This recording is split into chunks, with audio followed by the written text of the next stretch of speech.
our Watch Jessica Tapia here. Today we are chatting with Jonathan Zachreson. He's a school board member for Roseville City School District, and he's going to tell us about 3 statewide ballot initiatives we are trying to get on the ballot for California. These are extremely important for every single person in California to know about to protect kids. So, Jonathan, welcome to the show. Yeah, no, thank you for having me. And as you mentioned, I am a school board member, but today I speak on behalf of Protect Kids California. Mm-hmm. And Protect Kids California is a coalition of parents, lawyers who are seeing some of the trying to fight back on the policies that we see happening at our state legislature here in California. We fought hard to try to stop all these bad bills, and we're ready to play offense this time. Mm-hmm. And so we're going to use California's initiative process to try to get some ballot initiatives on the November 2024 ballot that surround policies specifically around kids and some of the gender policies that are coming out of the Capitol. Perfect. So it's 3 initiatives. You guys have kept it very simple. I actually pulled up the website right here.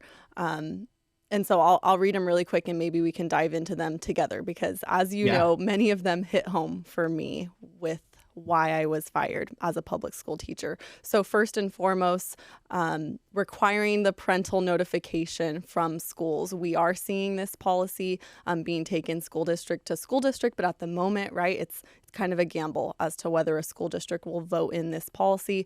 Obviously, if we get it as an initiative on the ballot and then voted in as a bill, then that would completely change every school district in California. We wouldn't have to take the policy district to district. Am I tracking there? Yeah, I mean, that's pretty much right. So the School Transparency and Partnership Act would require schools notify parents if their child has requested to be treated as a different gender at school. So this is where the school takes an active participation in that social transition. We do that's what essentially those parental notification policies are that we're seeing being passed in some school districts in California. This would go a little bit further and require that the parents have a seat at the table in determining what those accommodations look like at school. So maybe, they're okay with the name use and the pronoun use, but they're not okay with, providing opposite sex clothes to their child. So that's an important aspect of it. And so that is important because right now we might get a couple dozen school districts over the next several months to pass this policy. But really where this is needed is in parts where there's no hope for these school boards to pass this policy because that's where we see most of this type of activism happening. And so this would help protect kids across the state for some of these, rare but few and very damaging activist staff members that are seeking out and trying to keep this information from parents as long as possible. Yes, exactly. Spot on there. So that's the first initiative. Number 2, protecting girls' sports. So I do have a question. I know you guys break it down further on your website. And if you guys haven't been to protectkidscalifornia.com, absolutely go there. But with protecting girls' sports, we've absolutely seen why that needs to happen. But would this also include girls' spaces? Absolutely. Yeah. And the website's protectkidsca.com. We kind of shortened that California just to the CA. But yeah, so this does 2 things. So it's the Protect Girls Sports and Spaces Act. And the first part is that when you have sports teams, sex segregated sports teams, and you have them designated for girls and women from 7th grade to college, that those sports teams, for girls teams, you have to be a girl based off biology. And so that's the first half of it. The second is the spaces side. So this is where dorm rooms, locker rooms, bathrooms, any kind of private sex segregated space, right, it's going to be based off biological sex. So girls won't be going into the boys' locker room and boys won't be going into the girls' locker room. It is so crazy, no matter how many times I talk about this with people, like just how common sense it sounds, and it is, but yet here we are battling it. But if we have to, we will. So third initiative we're trying to get on the ballot is preventing child sterilization. So talk to us about that. Yeah, that's the Protect Children from Reproductive Harm Act. And what this does is it prohibits for kids, right? I mean, adults can do what adults want to do, but for minors, it would prohibit things that likely lead to sterilization or guaranteed to lead to sterilization or affect their reproductive health. And so those would be things like taking puberty blockers, cross-sex hormones, genital surgeries, mastectomies. Those types of procedures would be prohibited from medical professionals from performing on children. Absolutely, as they should be. So tell our listeners how they can join in on this. What would be like step one if today's the first day they are hearing about Protect Kids California, these initiatives we're trying to put on the ballot? What can they do today to help us with that? Yeah, so step one would be go to the website, protectkidsca.com. Go ahead and sign up on our sign up form there. You can also join our social media at protectkidsca. So that's step one. Step two is let everybody else know about it, right? Post about it, share it with your family and friends, because we'll begin to be able to collect signatures in November, and we'll only have about 5.5 months to 6 months to do that. So we want to get as many people aware of it and ready to volunteer at that time. And the third thing is donate. Right. This is going to be, depending on how many volunteers we have, it's a statewide campaign. There's going to be printing costs. There's going to be signature verification costs. There's going to be other administrative costs. And so even though we're pretty lean in our entire executive team are volunteers, there's still costs. And so if you can make a contribution to help out, every dollar counts. Absolutely.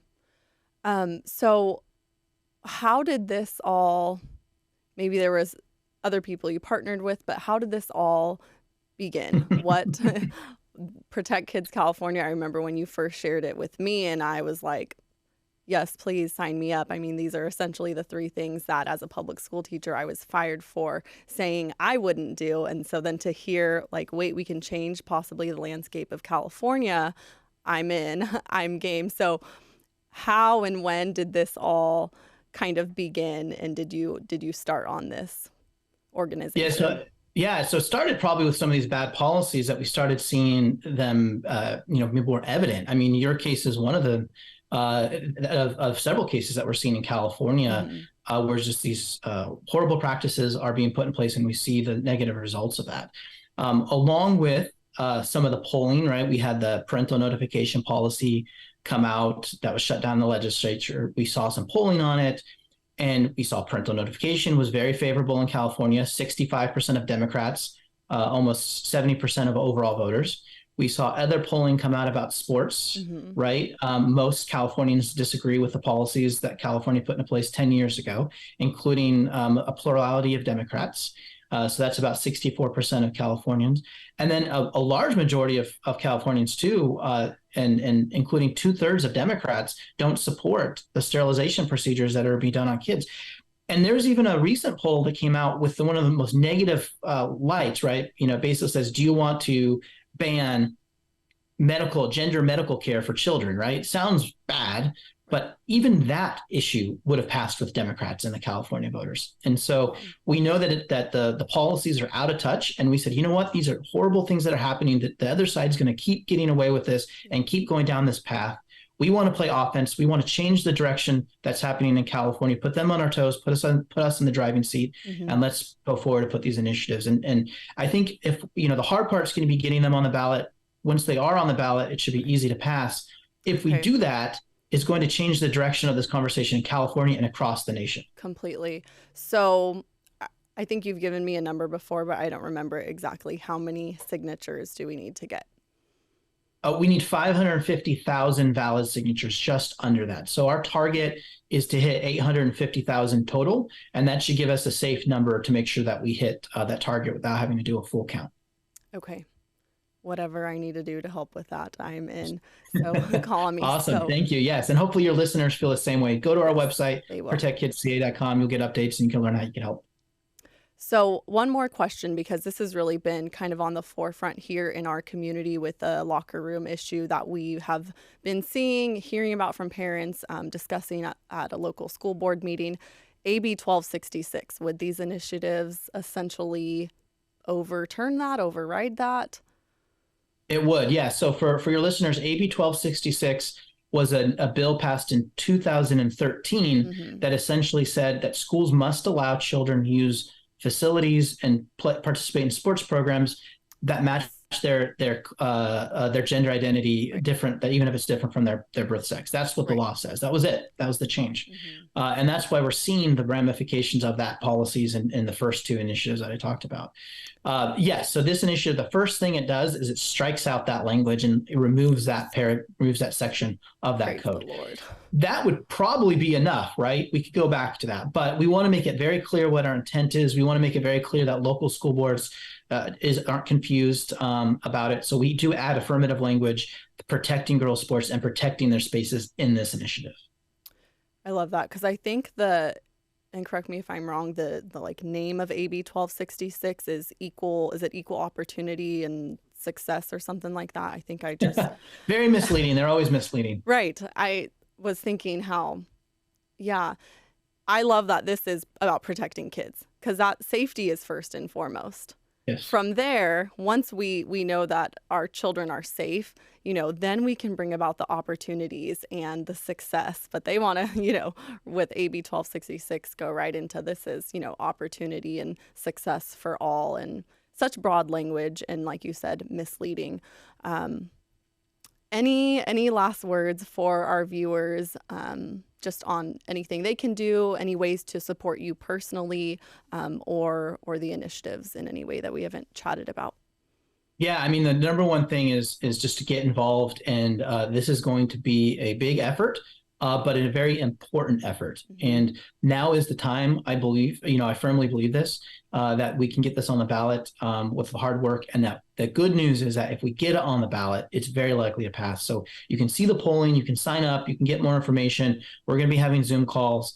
We'll be able to collect signatures starting in November. We'll have, again, about 6 months to do that. So go to the website, protectkidsca.com, go to the social media, Facebook, Twitter, X, I guess now, and Instagram @ProtectKidsCA, and looking forward to working with you all. Perfect. Thank you so much, Jonathan, for all this information. And next month we can start collecting signatures. Yeah, we're not sure the date, but okay. Once we get that title and summary, so definitely sign up on our website so as soon as we have that, we're going to be we'll let everyone know. Awesome. We will be anxiously waiting. Thank you again for all you've done, all that you're doing, and we are absolutely here to support. Thank you so much. Thanks for watching, you guys. I hope that was super informative for you. Please like, share, and subscribe, but especially send this episode to everyone in California. It is so important that everyone is aware how they can protect kids, and it's going to take changing the trajectory of our state through changing these bad bills. So as Jonathan said, it's time to go on the offense. Jessica Tapia here with Our Watch, and we'll see you again next time. Oh, God.